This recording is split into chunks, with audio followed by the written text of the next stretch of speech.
What's up, everybody? It's 2023, and that feels super weird to say, but welcome back to the Gear and Beer Show. We're starting the year off with Canik handguns.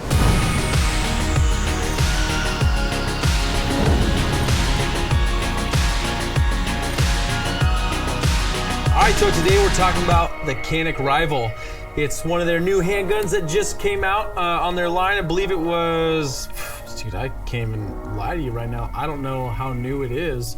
If it came out last year or the year before. But this is the Canik Rival. You can get it in the dark side, or you can get it in the gray, which this one's in the gray. It's gonna be 29.5 ounces. Overall length is gonna be 8.1 inches with a barrel length of 5 inches. You get fiber optic sights. You're gonna get multiple plates for running multiple optics, which I threw on the Holosun. You also get a plate on the back with iron sights, and you actually have adjustable iron sights. It comes with 2 magazines that are gonna be 18 rounds, so you get 18 plus 1. You get a flared mag well you could throw on there. You also can get weighted caps on the end of your mags if you want. You get the flat trigger, and I believe it's gonna be roughly about 3-pound pull on there. Synthetic frame, pre-stippled. You're gonna get adjustable back straps. Overall, I really like the gun. I like the way it feels in my hand, and I like it. It's made in Turkey, made by how I pronounce it, Canik. It may be pronounced differently over there, but I call it Canik, and they partnered with Century Arms to make it look pretty BA. So this is a 9mm, and I'm all about this company right now, all about it. But before we go too far into the weeds about this gun, I want to give a shout out to our sponsors, Gun Owners of California. They sponsored this episode. They provided us all the ammo to shoot this gun, to give it as best of a review as we can, to get it in each of our hands. So thank you. If you want, visit them at gunownersca.com. We're going to have the link, if that's wrong, at the bottom, so you can click on it and get there. If you need any info about people out there fighting for the Second Amendment right, check it out over there. If you want to support them, feel free to do so. Anyways, back to the Canik. John, you're new to guns, right? Yeah. So what'd you think? I'll pass that to you. It's clear. You know, man, I was nervous as heck, man. Like when I was shooting, Mike over here is a professional shooter. Brian's, a police officer or sheriff, and I'm just a guy behind a desk, working away on software. But no, I'm not a huge, I've never owned a gun, and not even a gamer shooter on that computer. Yeah, like Counter-Strike. There you go. Dude, Counter-Strike, taking it way back. Shows my age now. Jeez. No, I think it was fun. I had a good time out there. A little bit of instructions. Mike taught me how to hold the gun. Brian taught me how to, see the target with the Holosun, and also the red target, or what is the this fiber called? optic front Exactly, side. Yeah. We just had to know the switch between using the fiber optic and then lowering it down so you can see through the actual optic. Yeah. No, I had a great time with it. I guess one thing I would ask is is this a gun to carry on a daily basis, or is this a gun that you put in a safe and you hear a knock on the door, you hear a crash on the window, you're like, oh, where's my thing at? And take this out and be ready to protect your house, Good question. Yeah. I think you could use it for that. But I would say neither. That's a competition gun, really. Okay. So you're going to take that out to shoot competitively with it against. That's like a gun in the $600 range that you can shoot competitively against guys that have really nice guns. It's supposed to be straight out of the box, so you can walk out to the line and compete in any type of pistol shooting competitions. Okay. Yeah, they call it the Rival. It's geared towards competition. They call it the Rival because it's supposed to be out of the box, good for competition, like you're saying. That said, it is a very good size handgun. It shoots very nicely. You could definitely use it for home defense as long as you're familiar with it, and you put a light on it for low light and things like that. This would totally be a good gun to have in the safe if that's what you had. Mm-hmm. I don't think they're really gearing it towards duty. Duty pistols tend to be a little bit more stock, and they're engineered to be very reliable and very robust and hard to break and things like that. Yeah, because cops will put them through the ringer. I mean, you've been out on the streets, pouring rain, your gun's getting soaked, you got to have it shoot, you may get tackled in the mud, slip or fall in the mud, and you got to be able to pull that thing out. It's got to go to work. I don't think that, I haven't tested it to that extent, but I don't know how much that'll do that compared to like a Glock or a SIG. Yeah, I don't know what the tolerances are. I don't know what they had in mind when they put it together. And as far as I'm aware, I haven't seen an endurance test or a torture test done with this particular pistol. It feels like a good quality pistol. It feels tight. There's not a lot of play. The trigger's very nice. There's a lot of good features about this gun that I think we'll go into in a couple minutes here. Yeah. So, on first look, what do you think? Like visually, is that gun to you guys aesthetically pleasing to the eye? I would say for me, if I had to pick a one-word answer, I'd say no. Dude, that's my gun we're talking about. It's got some cool slide cuts. It's got some lightning cuts. It's got some. If you talk too to negatively about it, Mike, it may get you. I heard that guns can just, they got a mind of their own. It might just turn around and shoot me all on its own. It could play. I've heard. Don't put it past it, so don't insult it too much. I do have a little bit of experience around guns. I think I can control it. We'll burn that bridge when we get there. And that's just due to the color. I know they have another color that comes in black. It's the dark side. It's pretty sweet. This kind of reminds me of RoboCop. It's a little bit too much gray. It's a little bit too flashy for me. I like things that are a little bit more subdued. And tactical looking. Other than that, the form is very good. It feels very good in the hand. The grip angle is very intuitive. It's somewhere between a Smith & Wesson and a Glock. It's a lot more straight up than a Glock, but not quite as straight as like a Smith & Wesson, so I kind of see where you're coming from. It shoots very nicely. There's a little bit more muzzle flip than I was expecting from it. But with the addition of a weapons light or something like that, I think having a few more ounces on the front end would mitigate that a lot. I agree. What about you, John? You said you never owned a gun. What do you think about just the look and feel of that thing? To me, this looks pretty aggressive. Yeah? I think, for me, like all this, like Mike was talking about all these laser cuts and, it's not super slick, but it's a good grip here, like what you need to, pull. It does feel real good on the hand.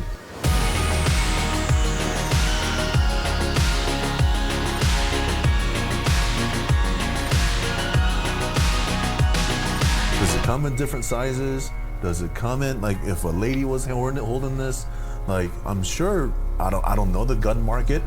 Is there unisex? Is this a unisex thing, or is this a one size fit all? Like, that'll be one thing I'll be kind of looked into if I want to get my family involved shooting. I want my wife to know how to shoot and things like that. Then if I get her a big old gun, she'd be like, I can't put my hand around this thing. So if it comes in different sizes, sure, that'll be what I'd be interested in as a beginner shooter. There's like Michael was saying, as you pull, there's different layers. I guess there's a safety on it, so it's just not you're pulling on the black here on the trigger. There's actual like safety on it. That's real nice. Overall,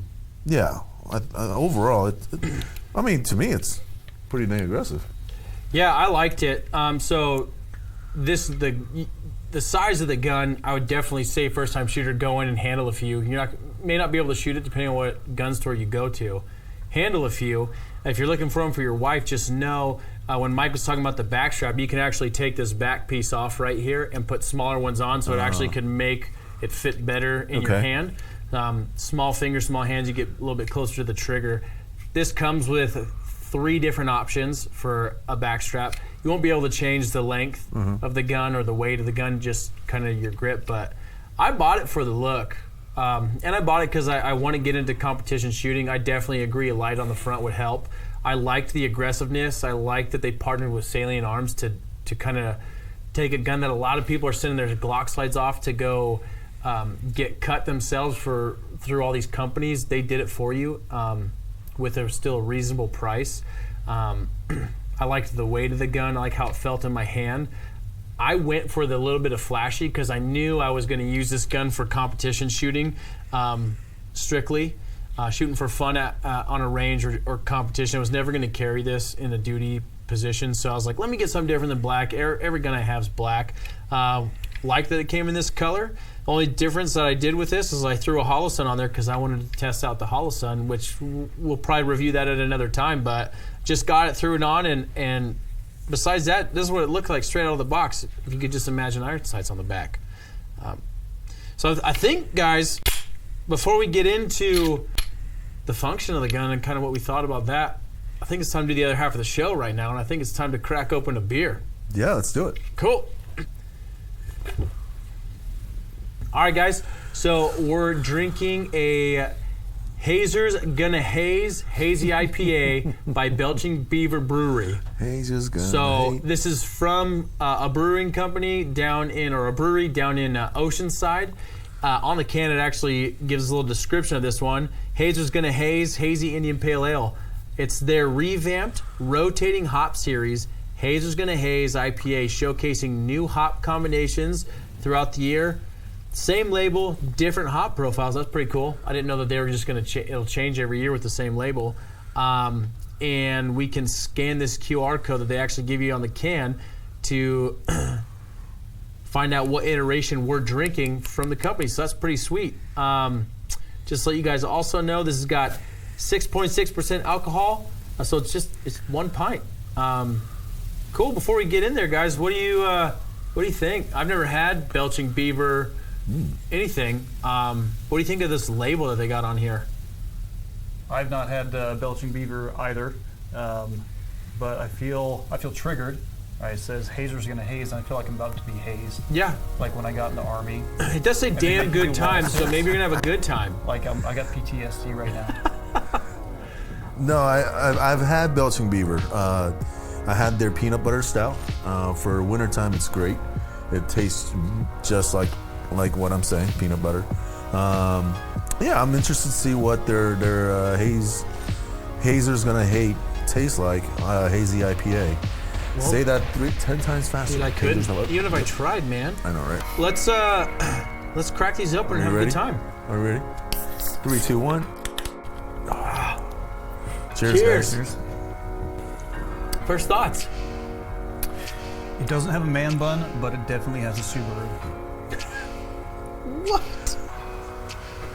What do you mean by that? Yeah. Go deeper, sir. It's got some hoppiness to it. I can taste that haze, right? It's got, it's an IPA for sure. Yeah. It doesn't. It's not judgmental about it though. It doesn't smack you in the face with vegan ideology, but it's like I own a Subaru. I like to go hiking, and I like campfires. Yeah, it doesn't hit you hard, but I get what you're saying. It's got that good hazy taste that I like, but it's not like in your face about it. It's a little smoother about it. Yeah. Yeah. No, I like it. It is 6.6%, so maybe that's why. Yeah. A lot of the hazies are 7+, I think, 7 or 8+. Yeah. Well, I just had some Deschutes the other day. I bought their variety pack, and those were all in the 6s except for one can of the variety pack, and that was a 7. Yeah. So yeah, I think the over 7s hits you a lot harder with that IPA-ness with the bitter and the mix of the fruit or whatever to make it hazy. Needle, but yeah, I like this, man. I could drink this over and over and not get bored of this. Tell you this though, for a 4-pack, it was on sale and it was around $13 for 4. I felt that was a little much. And I got it on sale, and I was like, wow, this is only about $12.99, $13. Man. $3 a can. Yeah, I'd wanted a little less, but I mean, now that I'm tasting it, I'm like, okay, I get it. I get where the price is coming from. It's pushing a little bit, but it's good. Yeah, maybe not an every time purchase, but I saw the can, I was like, this is a pretty cool can. Design looked like graffiti on a wall. I was like, I'll give it a shot. I'll spend the $13, like the taste, but I don't think I'd buy this every time. But I wouldn't be afraid to buy it. Right. No, I think it's a good beer. It's a good barbecue beer. It is wintertime right now, so it kind of brings me back of oh yeah, I remember this taste. Like right now I'm doing the whiskeys and stouts, so it's kind of like stuff to warm you up. Yeah, but to make that gut this really feeling good reminds me of the summertime. So I'll definitely be drinking this during summertime. Yeah. Yeah, sorry, John. I didn't want to put it down. I'm actually really liking this beer. The more I drink it, the more I like it. And when I set it on the table, I miss it. Yeah. Miss it a lot. All right, so we don't drink on the range. We're drinking in the studio while we handle this gun that's empty. Don't mix your beer. Don't mix your guns. Doesn't end well. Back into the Canik, though. So if I didn't mention in the beginning, this is made by a Turkish company. It's actually the company who makes the Canik. The company is a part of their space program, so they kind of do a lot with that, and they've taken their knowledge there and their preciseness, I would say, and put into this firearm. So, I mean, going over the function of this handgun, this is stand out, and the reason why I bought it was nobody could say a bad thing about these triggers. It was just praise. So I was like, I got to try this gun. Bought it. Immediately saw what they were talking about. I am not ashamed of or would ever worry about spending the money I spent on this gun to get another Canik, knowing how good the trigger is. There was no mush. It was crisp. Out of the box is about a 3-pound pull, is kind of what I'm guessing. I haven't tested it, but I found the wall super easy, which the wall is basically, so this gun, you guys can see it's empty. The wall is basically where the trigger stops, and I know if I go past that, it's going to break. So you find that wall real nice, and right at 90, this thing breaks. And then on the reset, there's like nothing to it. I'm right back on the wall. There's a really short reset. Yep. And there's a little bit of flip to it, and that's when I get what you're saying. You know, the recoil management is either a lot on the shooter, or if you add a little bit of weight there, I feel like it's going to take a lot of that out. But knowing I was getting 2 18-round mags, if I got one more, competing would be super easy. Coming out of the box, even with the iron sights, when I first ran it by myself, shot the iron sights, super easy to adjust, super clean. The gun functions super well. It's fast, it's easy to handle, easy to maneuver. It feels like a big, heavy 9mm on a synthetic frame, but I liked it. I put the mag well on it. There really wasn't a part of this gun I didn't like. I feel like it's a Glock on steroids. And I get why they say that it's the Glock killer online, and why I've just read reviews and watched videos of guys saying that they're dumping their Glocks to go to Canik. And when I got this gun, I was like, 100% see why. And you're a big Glock guy. Huge Glock. I've shot Glock. When I turned 21 and could buy a handgun in California, I bought a Glock. Shot Glock from 21 to now 33. On duty, we carry Glocks. When I was in security forces in the Air Force, we carried the Beretta, and I thought that gun was okay. Came out and worked as a sheriff's deputy, and we carry a Glock 40. Those are really snappy, but I didn't mind the 40. It was a full-size Glock 22. Really liked it. SWAT team, we carry Glocks. We run a 9mm, the Glock 19X, so the tan one. More Glock. I love Glocks. So when they call this a Glock killer, I want to get my hands on it, shoot it. Still really love Glocks, but I get what they're saying about this gun being a Glock killer. Haven't had much experience shooting like SIGs, so I can't talk to SIG. Shot Smith & Wesson every once in a while. Still always reverted back to Glocks for myself, but next gun I'm going to buy, handgun, will be another Canik, just a different model. Well, tell me this. Glock's been around the game a long time, as you said. Yeah. You know, you're 21, you bought it. And let's say Glock is your... what's a shoe company that's been around for a long time? This is Jordan's or Nike. Dude, it could be like, yeah. You say that Nike, right? And where is this compared? Has Canik been around? I don't think Canik's been around that long. 20 years, 20, 30 years? I haven't done a ton of research. I only found out about Canik last year. I would say me personally. I would say that the Canik is a much more refined. That pistol is a much more refined product than most of the Glocks that I've shot. Okay. Most of the Glocks that I've shot are stock Glocks. They're duty handguns. There's nothing special about them. They're very reliable. They're the Honda Accord of handguns. There you go. There's just nothing that's going to go wrong with it. Okay. It's going to function how it's how you want to function. I agree that it could be a Glock killer because I personally hate Glocks. I do not like their triggers. They're very robust pieces of equipment. I don't enjoy shooting them. This would be like an Audi A4 compared to Toyota Camry for me. Like it's it feels much nicer to handle. The trigger, I can't say enough about the trigger. I can reiterate what Brian was saying. The trigger is very light. The pre-travel is very light. The wall is present, but it has a light trigger pull. I would guess it's maybe 3.5 pounds. That would be my guess. There. If I break the trigger, it's very short. It has a very short reset. I would say this is the best feeling stock striker fire trigger that I've ever shot. Okay. And that includes the SIGs that I've shot and the Smith & Wessons as well. So,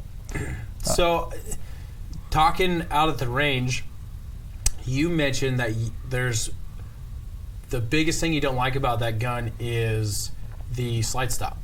Yeah, so the slide stop is pretty low profile. It's a different color, so you can see it. But when I went for our reload, I was looking for that shelf on that slide stop, and I missed it the first time. Had to go back and really press it to send the slide forward.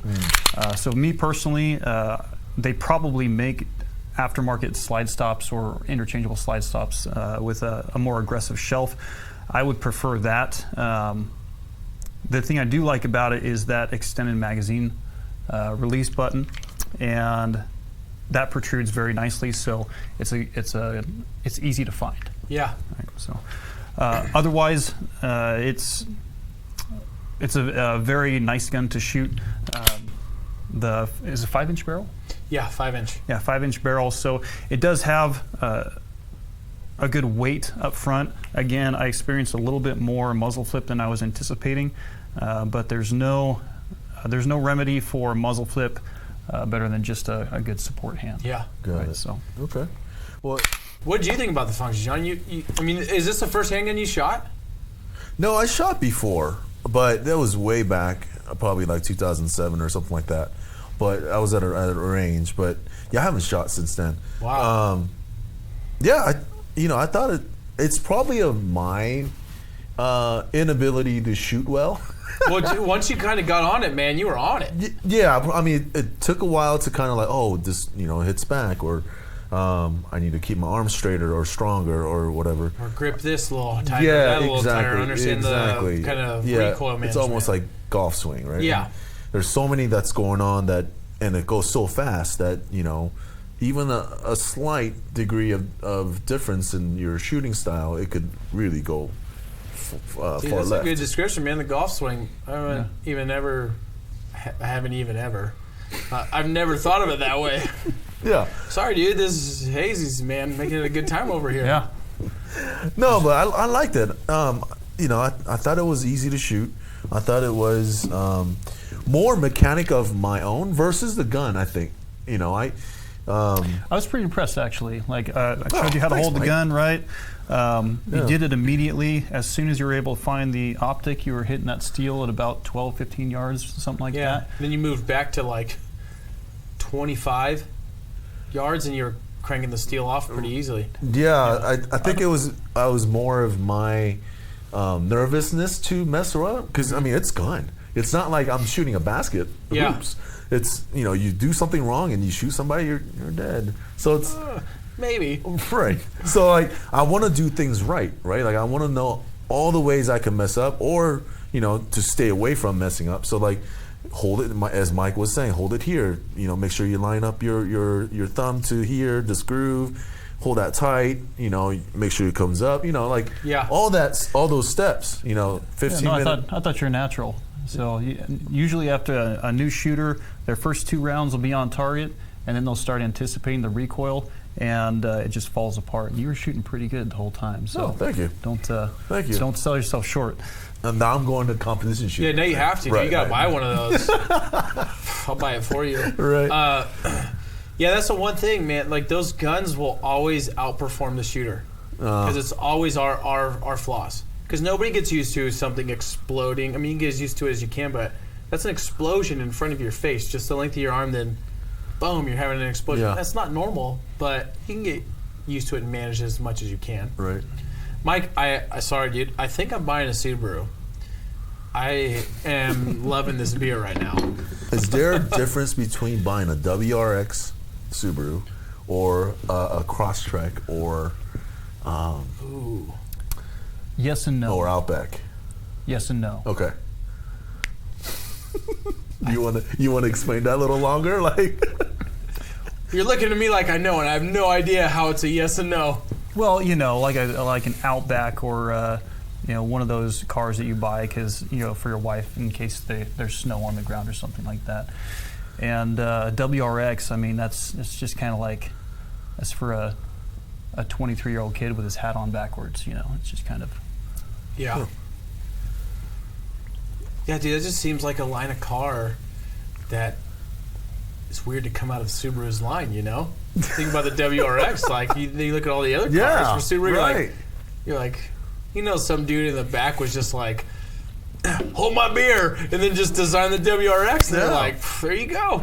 No, it's a good cars. I mean, they're aggressive. Yeah, I like them. All right, back on track. So, this gun, guys, at the end of the show, I kind of go over the price of everything. Right. Pretty honest with the viewers, just to give them a heads up. So, this gun is about $670, $680 out of the box, which for me, looking at this gun, this trigger, seeing all the reviews, $680, I'd spend that all day knowing that I'm spending maybe it's $100 difference between a Glock and that gun.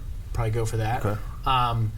That price in mind and kind of the look of the gun, the feel of the gun, and the way it performed, do you think an average dad, average job, average income, maybe not buy that gun for competition, but buy a Canik in that price range based on the performance of the firearm? I would say yes.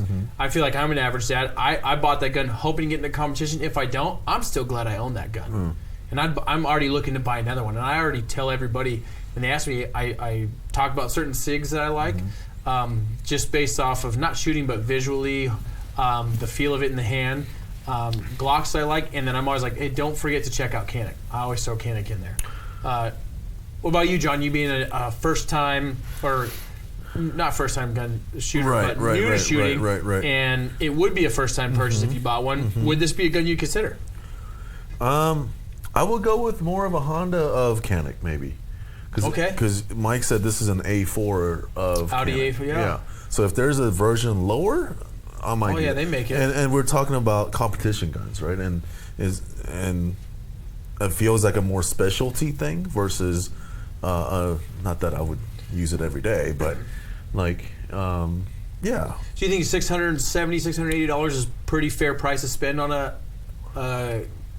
gun of that quality? Because even if you drop down, I think it's about $100 difference to go down, but you're still getting that same trigger in a different gun. Right, in a different gun. Yeah. No, I think for me, I'm just thinking protection. Yeah. That's the very first thing, right?